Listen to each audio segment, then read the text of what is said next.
voit de plus en plus de gens qui se connectent à des systèmes d'information avec leurs terminaux personnels, le fameux phénomène du Bring Your Own Device, BYOD.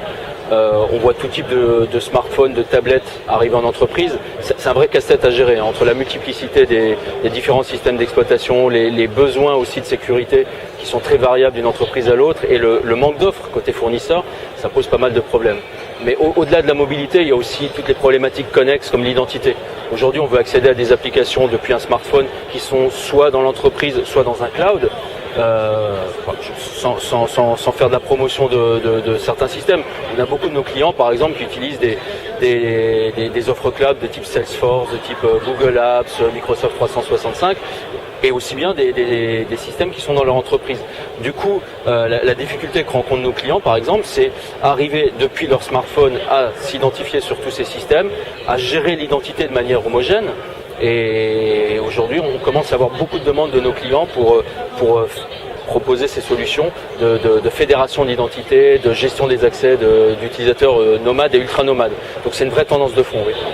Aujourd'hui, en ce qui concerne l'identité, il y a les entreprises, enfin les grands comptes font depuis longtemps de l'IAM, de l'Identity Access Management, mais ça reste dans le contexte de l'entreprise. Aujourd'hui, elles commencent à réfléchir comment intégrer des contextes cloud dans leurs problématiques IAM. Certains grands comptes, notamment dans le domaine de la banque, sont très en amont là-dessus, ou sont habitués, sont plus matures, on va dire, que l'industrie qui arrive là-dessus.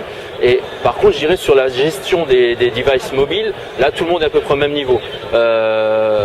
Aujourd'hui, on constate qu'il y a un vrai manque en termes de solutions côté fournisseur, si bien qu'on est obligé souvent de faire un assemblage de différentes briques entre les solutions de device management, de security management, de telecom expense management, d'assembler tout ça et d'arriver à avoir quelque chose d'à peu près cohérent. Donc beaucoup d'entreprises aujourd'hui essayent de mettre en place cette brique gestion des devices, mais elles y vont de manière pragmatique parce que l'offre n'est pas encore tout à fait là.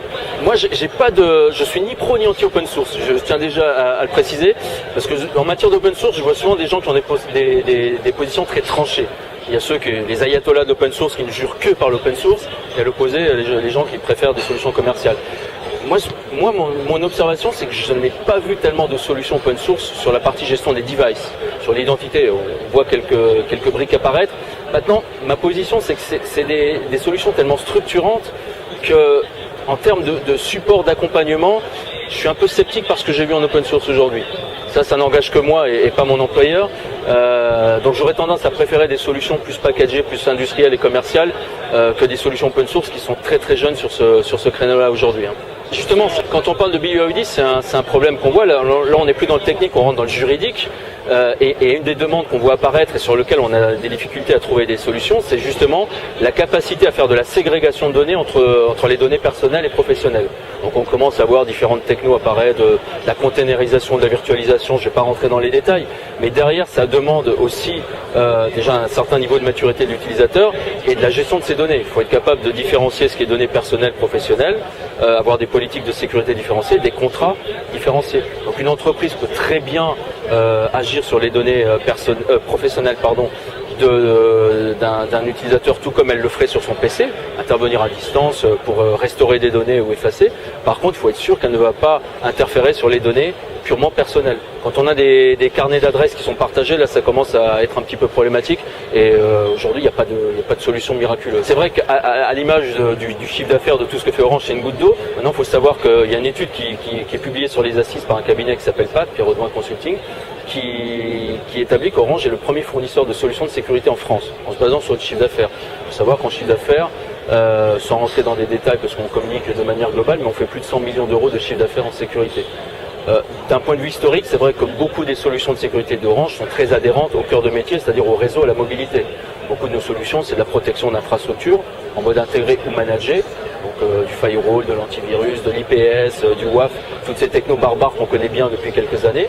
Mais de plus en plus, aujourd'hui, Orange se diversifie sur deux domaines de la sécurité qui vont répondre aux besoins émergents, notamment tout ce qui concerne la gestion des devices mobiles, la gestion d'identité, notamment la fédération d'identité, tout ce qui tourne autour des technologies SIEM aussi, le log management, la corrélation d'informations, la compliance, aujourd'hui c'est un gros sujet à la mode aussi, et on est en train de développer un portfolio de services totalement orienté autour de ces nouvelles solutions qu'on promouvoit auprès des grands comptes. Aujourd'hui, peu de gens le savent, et par exemple, je vais prendre un exemple d'une offre qu'on a lancée l'année dernière qui s'appelle Flexible SSL, c'est une offre d'accès SSL en mode cloud.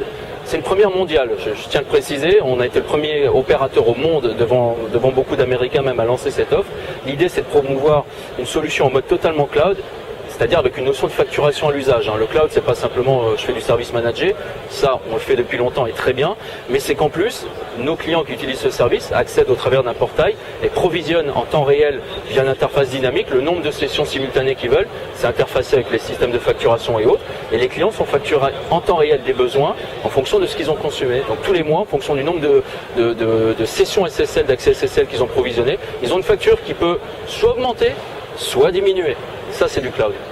Nos clients nous demandent de fournir des solutions de gestion des devices mobiles, de préférence en mode cloud, justement pour se décharger de l'aspect gestion opérationnelle, mais aussi pour avoir un modèle de prix flexible qui s'adapte à la consommation.